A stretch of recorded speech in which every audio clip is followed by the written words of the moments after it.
मध्य प्रदेश की 6, छत्तीसगढ़ की 3 सीटों पर वोट डाले जा रहे हैं। पोलिंग बूथों के बाहर लंबी लंबी कतारें लोगों की हमें देखने को मिल रही हैं। बड़ी संख्या में लोग अपने घरों से बाहर निकल रहे हैं और अपने मताधिकार का इस्तेमाल कर रहे हैं। 2 घंटे का वक्त बीत चुका है। चप्पे चप्पे पर विस्तार न्यूज का एक एक रिपोर्टर तैनात है। एक तस्वीर सबसे पहले हम आप तक पहुंचा रहे हैं। नर्मदापुरम आपको लिए चलते हैं। होशंगाबाद लोकसभा सीट जिस पर वोटिंग लगातार जारी। श्याम सिंह तोमर हमारे साथ जुड़े हुए हैं। श्याम, बताइए कितना उत्साह है लोगों में, क्या तस्वीर है वहां की? देखिए, बड़ा उत्साह है लोगों के बीच में। और जिस लोकतंत्र की मजबूती की बात की, लोकतंत्र की उसी मजबूती के जो है ये रंग है हमारे बीच में। बिटिया दिव्यांग हैं, बोल नहीं सकती, लेकिन अपने पिता के साथ में आई हैं मतदान करने। जो है बच्ची, उनके पिता से हम जानेंगे। सीनियर सिटीजन हमारे बीच में है, वो भी जो है वोट करके आए हुए हैं। हम बात करेंगे। पहले आप बिटिया को लेकर आए हैं, क्या कहेंगे? जो है दिव्यांग है बेटी, लेकिन उत्साह कहीं कम नहीं हुआ है, अपनी जिम्मेदारी पूरी कर रहे हैं। लोकतंत्र में मतदान देना जरूरी है। और दूसरा, भारत के विकास और सुरक्षा के लिए और मोदी सरकार ने सुरक्षा और वृद्धजन, युवाजन, गरीब लोगों के लिए कई योजनाएं चालू की है और महिलाओं के लिए जो लाडली योजना चालू की है। और इसलिए मत यानी मोदी सरकार का लाना जरूरी है। और मैं बूथ नंबर 110 से हूँ। मेरी बिटिया अमीषा मालवी है जो मानसिक निःशक्त है। और मेरे बच्चे, मेरा पूरा परिवार ने सुबह 7 बजे ही वोट डाल दिया है। और मोहल्ले के भी लोगों को पर्ची बांट के, और सभी मोहल्ले के वार्ड ने यानी वोट डाल चुके हैं। सभी लोग वोट कर चुके हैं। हम सीनियर सिटीजन हमारे बीच में, हम उनसे जानेंगे। एक चीज़ और कहना चाह रहे हैं, बिल्कुल बताइए। मैं जेपी मालवी पेंशनर का प्रदेश मंत्री हूँ। मैं सरकार से अपील करता हूँ कि पेंशनरों पर भी बहुत ध्यान दिया जाए, क्योंकि 49 धारा जो हमारे बीच में है वो केंद्र महंगाई भत्ते में यानी नुकसान पहुँचा रही है। छत्तीसगढ़ का सहमति की आवश्यकता रहती है, उसको समाप्त किया जाए। बिल्कुल। बाबूजी बताइए, आपने वोट किया, जो है आप जो है अपनी जिम्मेदारी पूरी कर रहे हैं, बताइए। बिल्कुल, एक जागरूक नागरिक होने के नाते हमारा कर्तव्य है ये। क्योंकि अधिकार के लिए तो हम बहुत लड़ते हैं, जैसे मालवी जी लड़ रहे हैं, तो ये हमारा कर्तव्य, तब हमारा अधिकार है। और हमारा देश संसार का सबसे बड़ा प्रजातांत्रिक देश है। और प्रजातंत्र के लिए मतदान जरूरी है। उस हिसाब से हर नागरिक को। तो आपने अपनी जिम्मेदारी दी है। आप भी कुछ कहना चाह रहे थे, आपने कहा हम विस्तार न्यूज़ से बात करना चाह रहे हैं, बताइए क्या कहना चाह रहे हैं? मैं मतदाताओं से केवल यही प्रार्थना करना चाहता हूं कि वो वोट दे राष्ट्र निर्माण के लिए, विकास के लिए, और इस देश को चलाने की जिनमें क्षमता हो, इस देश को चलाने की जिनमें बिल्कुल। हम आते हैं। देखिए, हमारे बीच माया नारोलिया हैं, राज्यसभा सांसद हैं। वो लोगों को प्रेरित कर रही हैं। वो एक दूल्हे के साथ भी पहुंची थी, हमने उन दूल्हे से भी बात की। अब एक बार हम उनसे फिर से बात कर रहे हैं। माया जी, आप लोगों को प्रेरित करते हुए श्याम मैं लौटूंगा। लेके आई हैं, दूल्हे को लेकर आई हैं, दिव्यांग को लेकर आई हैं। देखिए, लोकतंत्र के लिए और राष्ट्र के लिए वोट डालना बहुत ज़रूरी है। एक एक वोट बहुत कीमती है। हम सब लोग बहुत पहले से प्रयास कर रहे हैं, एक एक लाभार्थी के घर जा रहे हैं, एक एक मतदाता के घर जा रहे हैं कि आप वोट डालने ज़रूर जाइए, फिर दूसरा कोई काम करिए। क्या मुद्दे हैं? मुद्दे विकास, सबसे बड़ी बात तो विकास, चहुमुखी विकास प्रधानमंत्री नरेंद्र मोदी जी के नेतृत्व में हुआ है। हर वर्ग लाभान्वित हुआ है। और इतनी जनकल्याणकारी योजनाएं, महिला, युवा, किसान, गरीब, जो जनकल्याणकारी योजना का लाभ पात्र हितग्राही को बेहद अच्छी तस्वीर आपने दिखाई है। कांकेर का रुख कर लेते हैं। तामेश्वर सिन्हा हमारे साथ जुड़े हुए हैं, उनके साथ वीरेश ठाकुर हैं प्रत्याशी, उनसे बातचीत कर रहे हैं। तामेश्वर, बताइए, सुनाइए। बिल्कुल सुमित, इस वक्त मैं जो है कोरर में हूँ। कोरर का जो है ये मतदान केंद्र है। यहाँ कांग्रेस के प्रत्याशी हैं वीरेश ठाकुर, वो हमारे साथ हैं। वीरेश ठाकुर जी, इनसे बात करते हैं। अपने मतदान करते हैं। मैंने अभी पूरे परिवार के साथ गाँव आपके मतदान किया है। और मतदान करने के बाद यहाँ के गाँव वाले अपने परिवार में खुशी है। खुशी इस बात की है कि किस समय हमारे देश के भविष्य राहुल गांधी जी ने, राष्ट्रीय अध्यक्ष मल्लिकार्जुन खड़गे जी जो 5 गारंटी लेकर आए हैं, उस 5 गारंटी को लेकर यहाँ की जनता और यहाँ की महिलाएं इतनी ज्यादा खुश हैं कि जिससे इस समय मुझे भरपूर आशीर्वाद उनका मिलेगा। और मैं कांकेर लोकसभा चुनाव जीतना मेरा सुनिश्चित है। अच्छा, पिछले बार जो है आपका वोट का अंतर ज्यादा नहीं था, मात्र 6,000 था। इस बार क्या लगता है आपको, कितना अंतर होगा? क्योंकि जिस तरीके से हमने देखा है ग्राउंड में, ऐसा लग रहा था कि प्रचार प्रसार में भी कोई कमी थी, लोग जो है दिख नहीं रहे थे, उसको लेकर। निश्चित ही मैं जरूर कहूँगा, हर चीज को बताया नहीं जाता है। कई ऐसी चीजें रहती हैं कि अंदर से होती है। हमारा काम ज्यादा ऊंच वाला चल रहा था और उसका परिणाम हमें बेहतर मिलेगा। रहा सवाल 2019 का, 2019 में कुछ मेरी कमियां रही होगी जिसकी वजह से मेरे चुनाव खर्च का सामना करना पड़ा।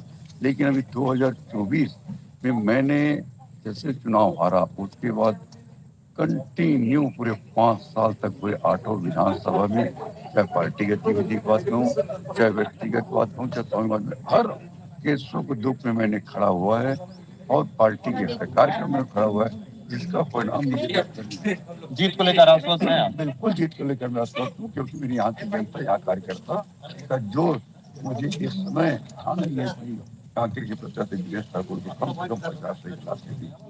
तो ये हमारे साथ वीरेश ठाकुर थे। कांकेर की बात करें तो कांकेर में लगातार सुबह 7 बजे से मतदाताओं की भीड़ आनी शुरू हो गई है, क्योंकि गर्मी का दिन है। गर्मी के दिनों में जो है सुबह से ही मतदाता जो है लाइन में खड़े होकर अपना वोट डाल रहे हैं। जी सुमित।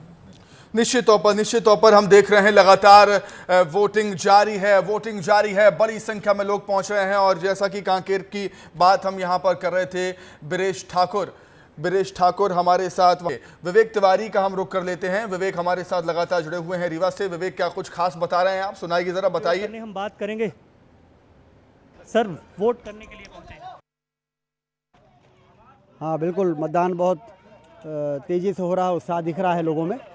और मोदी जी को तीसरी बार प्रधानमंत्री बनाने का ये चुनाव है, इसलिए लोगों में एक अलग तरह का उत्साह है। क्या लगता है जनता तक कौन से मुद्दे पहुंचाने में आप लोग सफल रहे हैं? जनता में देश के वो तमाम उलझे हुए मामले, धारा 370 हो, अयोध्या में भगवान राम के मंदिर का निर्माण हो, नागरिकता संशोधन कानून हो, एक तो ये मुद्दे हैं। दूसरी ओर विकास के चारों ओर जो काम हो रहे हैं वो लोगों को दिखाई दे रहा है। 4 लेन की सड़कें दिख रही है, रेलवे की लाइनें बिछ रही हैं, हवाई अड्डे बन रहे हैं।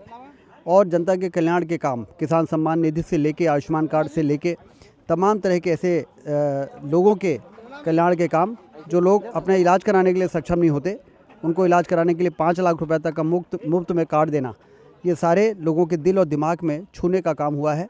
एक कठिन काम था, लेकिन मोदी जी ने कठिन काम को संभव किया है। मोदी जी को 18 दिन में 6 बार आना पड़ा एमपी। वो तो कर्मयोगी हैं, चुनाव हो रहा है, इसी माध्यम से जनता के दर्शन भी करते हैं, अपनी बातों को भी पहचानते हैं, क्योंकि वो एक मिशन है। उनका काम जो एक मिशन की तरह चल रहा है, उसमें देश की जनता से यदि वो मुखातिब नहीं होंगे तो फिर लोकतंत्र कैसे मजबूत होगा। तो ये देख सकते हैं कि राजेंद्र शुक्ल डिप्टी सीएम अपने मताधिकार का प्रयोग करने के लिए पोलिंग बूथ पर पहुंचे हैं। और पहली तस्वीरें विस्तार न्यूज़ पर आपको दिखा रहे हैं हम लोग। उनसे बात करेंगे। मैम है उनकी। मैम, क्या मुद्दे होंगे जहन में जब वोट करेंगे? बस एक बार फिर मोदी सरकार, सारे मुद्दे हैं आपके सामने जो हो रहे हैं। और उनकी बेटी हैं, डिप्टी सीएम की बेटी हैं, क्या मुद्दे होंगे जब वोट करेंगी तो? मुद्दे तो बहुत सारे हैं, जैसे कि सबको पता है भारतीय जनता पार्टी और मोदी जी ने देश के लिए बहुत काम किए हैं। और जैसे कि पापा ने कहा है, लोकतंत्र का महापर्व चल रहा है, उसमें हम हिस्सा लेने आए हैं और यही उम्मीद करते हैं कि बीजेपी की बहुत अच्छी विक्ट्री होगी। तो पहली बार वोट कर रही हैं? नहीं, मैंने पहले भी किया है। लोकसभा में क्या पहली बार कर रही हैं? नहीं, पहले भी किया है। क्या मुद्दे होंगे? मुद्दे तो विकास के ही हैं, और जैसे कि हम सब देखते हैं कि विकास के इतने सारे कार्य हुए हैं, तो निश्चित तौर पे भारतीय जनता पार्टी की जीत होगी।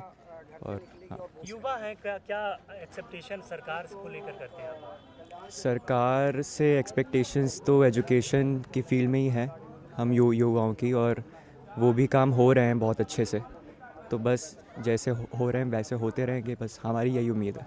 ठीक है, तो क्या मैम, क्या मुद्दे होंगे इस बार जब वोट करेंगे तो? बहुत मुद्दे हैं जो कि हमारी सरकार, मोदी सरकार, उसको सब हल कर रही हैं। युवाओं के ऊपर ध्यान दे रही हैं और देश का उत्थान कर रही हैं।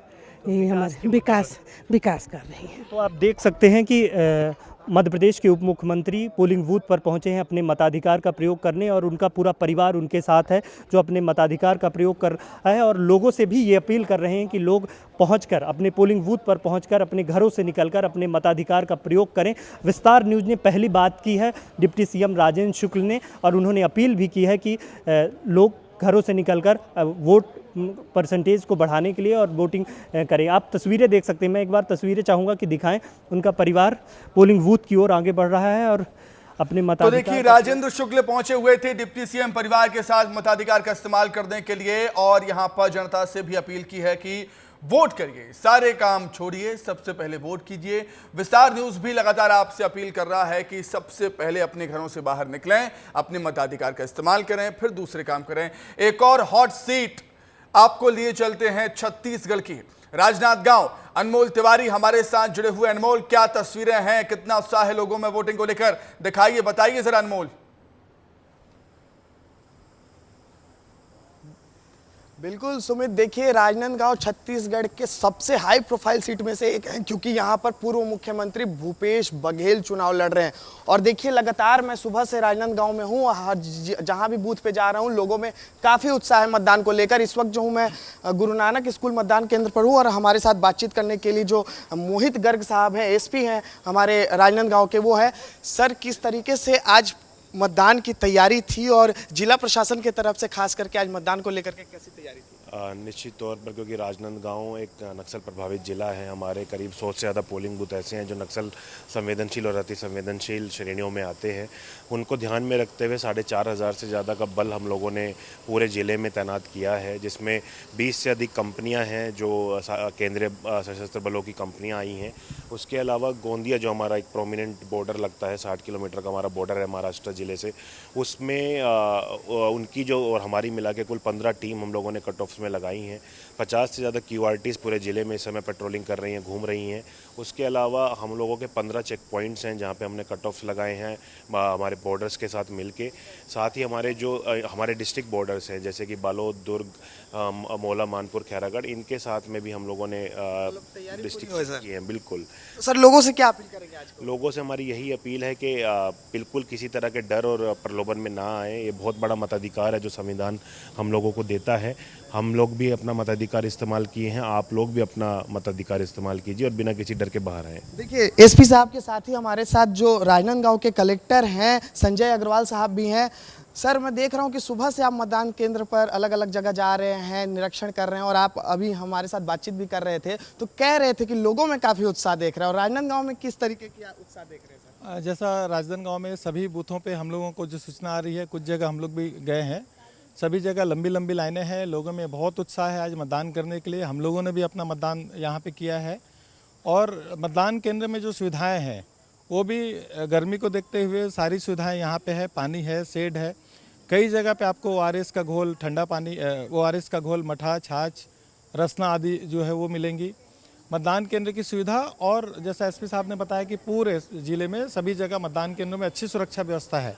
तो सुरक्षा व्यवस्था और सुविधा दोनों एक साथ है। और वोटिंग का परसेंटेज जैसा अभी हम देखते हैं लोगों में बहुत उत्साह है, तो मुझे लगता है वोटिंग का परसेंटेज शाम तक बहुत अच्छा यहाँ पे रहेगा। राजनांदगांव की जनता शुरू से ही बहुत ज़्यादा जागरूक है, यहाँ पे वोटिंग परसेंटेज हमेशा अच्छा रहता है, और हम सब लोगों के प्रयत्न से वोटिंग परसेंटेज सारे रिकॉर्ड्स तोड़ेगा, ऐसा मुझे उम्मीद है। और हम लोग की अपील है कि लोग अपने अपने घरों से निकल करके मतदान केंद्र पे आएँ और अपना वोट कास्ट करें, ताकि लोकतंत्र और मजबूत होगा हमारा। Thank you. बहुत बहुत शुक्रिया सर आप दोनों का हमसे बातचीत करने के लिए। तो अभी हमारे साथ राजनांदगांव के एसपी और कलेक्टर दोनों जो हैं यहाँ पर देखिए मोर्चा संभाले हुए हैं। मतदान जारी है राजनांदगांव में, और राजनांदगांव देखिए वही सीट है जहाँ पूर्व मुख्यमंत्री भूपेश बघेल चुनावी मैदान में। और एक बार मैं आपको नज़ारा दिखा देता हूं मतदान केंद्र का। खेमराज आगे आइए और एक बार नज़ारा दिखाइए कि किस तरीके से जो लोग हैं उनमें उत्साह है। देखिए, सुबह से जो है यहाँ पर लोगों की कतार जो है वो लगी हुई है, और ये गुरु नानक स्कूल मतदान केंद्र है जहाँ पर कलेक्टर और एसपी दोनों पहुँचे थे मतदान करने। देखिए, यहाँ पर लोग जो है, एक तरफ पुरुष का लाइन है और एक तरफ जो महिलाएं हैं वो भी। मैडम कहाँ से आई हैं? जीवन कॉलोनी से, पतालगढ़ पीछे से। तो आज मतदान है, तो तैयारी पहले से हो गई थी कि पहले से हो गई थी सर? हाँ, बहुत खुशी हो रही है कि हम मतदान करने आए हैं। बहुत खुशी है? खुशी हो रही है, चुनावी त्यौहार है और त्यौहार के रूप में। फर्स्ट टाइम वोट करेंगे क्या? नहीं, पहले भी हो चुका है मेरा वोट जी। तो तो इस बार बताइए कि वोट करने जा रही हैं तो क्या कुछ दिमाग में चल रहा है, किस प्रत्याशी को किस मुद्दे के आधार पर वोट करें? बस अपने हिंदू राष्ट्र को बचाने के लिए मुझे वोट डालना है। इस उद्देश्य को लेके मैं आई हूँ। आप बताइए दादी, क्या बताऊँ? इस बार मतदान करने आई हैं तो क्या सोच कर आई हैं? अच्छे सोच के आए हैं। मतलब विकास का काम। हाँ, विकास और अपना स्वदेशी सरकार होना चाहिए। स्वदेशी हित का सरकार होना चाहिए, ये बोल रही है राजनांदगांव की जनता। सुमित, देखिए बहुत ही सक्रिय लोग हैं। सुबह 7 बजे मतदान शुरू हुआ है और घंटे बीत चुके हैं, लेकिन जो लोग हैं उनका आने का सिलसिला जारी है। सर, कहाँ से आए हैं? आर.के. नगर से। तो ये बताइए आप कि आज मतदान होना था। राजनांदगांव काफ़ी हॉट सीट है क्योंकि पूर्व मुख्यमंत्री भी चुनाव यहाँ से लड़ रहे हैं। तो इस बार जनता जो है किस मुद्दे के आधार पर चुनाव में वोट डालने जा रही है? जनता का तो नहीं कह सकते सर, मैं अपना बता सकता हूँ। मैं विकास के मुद्दे पर वोट देना चाहता हूँ। विकास के मुद्दे पर। विकास के मुद्दे पर वोट दे रहे हैं। बिल्कुल। आप सर बताइए। देश की आर्थिक स्थिति और सुरक्षा की देश की आर्थिक स्थिति और सुरक्षा की दृष्टि से जो है इस बार मतदान दिए जा रहे हैं, तो ये कहना है राजनांदगांव की जनता का। देखिए राजनांदगांव बहुत हाई प्रोफाइल सीट है सुमित, क्योंकि ये वही सीट है जहां 2 पूर्व मुख्यमंत्री की साख दांव पर लगी है। रमन सिंह जो यहीं से विधायक है राजनांदगांव से ही, तो बिल्कुल हाई प्रोफाइल सीट है। कलेक्टर एसपी पहुंचे हुए हैं। कलेक्टर का यही कहना है कि जनता काफी जागरूक है, रिकॉर्ड टूटेगा इस बार मतदान का, उम्मीद तो हम यही करते हैं। और बार बार अपील भी कर रहा है अनमोल, लोगों से अपील कर रहा है विस्तार न्यूज कि अपने घरों से बाहर निकलिए और अधिक से अधिक संख्या में जाकर वोट कीजिए, क्योंकि ये आपका हक है, आपका अधिकार है। तो निश्चित तौर पर अनमोल, लगातार हम आपसे अपडेट देते रहेंगे, आप नजरें बनाए रखिएगा। और आगे बढ़ते हैं, दूसरे चरण के लिए वोटिंग तो जारी है। कई दिग्गजों की साख दांव पर है और दिग्गजों ने पूजा भी कर ली है। पूजा की तस्वीरें आपको दिखाते हैं, टीवी स्क्रीन पर देखिएगा जरा। परीक्षा का समय, अग्नि परीक्षा है प्रत्याशियों के लिए, क्योंकि उनकी किस्मत आज ईवीएम में कैद हो रही है। वोटिंग लगातार जारी है, वोटिंग लगातार जारी है। दिग्गजों ने यहां पर पूजा की है। वी.डी. शर्मा आपको नजर आ रहे होंगे एक तस्वीर में भोजराज नाग आपको नजर आ रहे होंगे, एक तस्वीर में रूपकुमार चौधरी आपको नजर आ रही होंगी और वैभव गहलोत आपको यहां पर नजर आ रहे होंगे। सभी ने भगवान का आशीर्वाद लिया है वोटिंग से पहले। तो लगातार वोटिंग जारी है और भगवान का आशीर्वाद लेना बेहद जरूरी परीक्षा से पहले, क्योंकि ये अग्नि परीक्षा ही होती है प्रत्याशियों के लिए। मध्य प्रदेश की हॉट सीट खजुराहो में सुबह से ही लोग मतदान कर रहे हैं, काफी उत्साह है लोगों में। हमारे सहयोगी अंचल शुक्ला ने पोलिंग बूथ जाकर लोगों से बातचीत की है, आपको सुनाते हैं। 6 और छत्तीसगढ़ की 3 लोकसभा सीटों पर मतदान होने हैं और ऐसे में अभी हम खजुराहो लोकसभा सीट पर हैं, जहां पर भारतीय जनता पार्टी के विष्णुदत्त शर्मा यहां से एक बार के सांसद रह चुके हैं और दूसरी बार भी भारतीय जनता पार्टी ने उन्हीं पर विश्वास जताया है। इंडी गठबंधन ने आरबी प्रजापति को अपना प्रत्याशी यहां पर समर्थित प्रत्याशी बनाया है। इससे पहले मीरा यादव को जरूर यहां से टिकट दी थी, सपा के खाते में गई थी गठबंधन में, इंडी गठबंधन से ये सीट, लेकिन उनका निर्वाचन रद्द हो गया था। और आज यहाँ पर मतदान होना है और यहाँ पर भारी संख्या में जैसे ही मतदान शुरू हुआ है वैसे ही आप देख सकते हैं लोग यहाँ पर कतारबद्ध हो गए हैं और अपना वोट देने के लिए, अपने मत का उपयोग करने के लिए लोग यहाँ पर लाइन में लग गए हैं। कुछ लोग अभी वोट दे के निकले भी हैं, कुछ युवतियाँ हमारे साथ में, उनसे हम बात करेंगे। अभी आप वोट देकर आए हो, फर्स्ट टाइम वोट है आपका या इससे पहले भी किया? सेकेंड टाइम वोट है, इसके पहले विधानसभा में दिया था वोट, अब ये सेकेंड टाइम वोट है। तो ये राष्ट्रहित के लिए चुनाव है, तो आपकी दिमाग में क्या था जब आप वोट करने गई और किस लिए वोट किया है आपने? यही सोचा था कि आने वाली गवर्नमेंट अच्छे से काम करे, वही सोच के वोट दिया था। हम सब सिटीजन्स के लिए वोट करना ज़रूरी है ताकि जो सिटीजन्स हैं उनकी ग्रोथ हो सके, एजुकेशन वाइज भी ग्रोथ हो सके, जो स्टूडेंट्स की जो भी ग्रोथ होनी है हर फील्ड में, ताकि उनकी ग्रेजुएशन के बाद उनको जो जॉब अपॉर्चुनिटीज़ मिलेंगी वो कौन सी पार्टी या फिर गवर्नमेंट क्या उनके बारे में क्या प्लान करेगी, ये सब सोच के। 2 रुपया देते हैं तो अपना खर्च चढ़ा सक, बूढ़े आदमी क्या कर सके, हाँ इसीलिए दिए। ठीक है, ठीक काम कर रहे हैं। और मोदी जी से कहे कि और बढ़ाओ थोड़ी हम लोगों को। तो यहाँ पर लोग वोट भी कर रहे हैं और साथ में अपील भी कर रहे हैं कि थोड़ा सा और बढ़ाएं।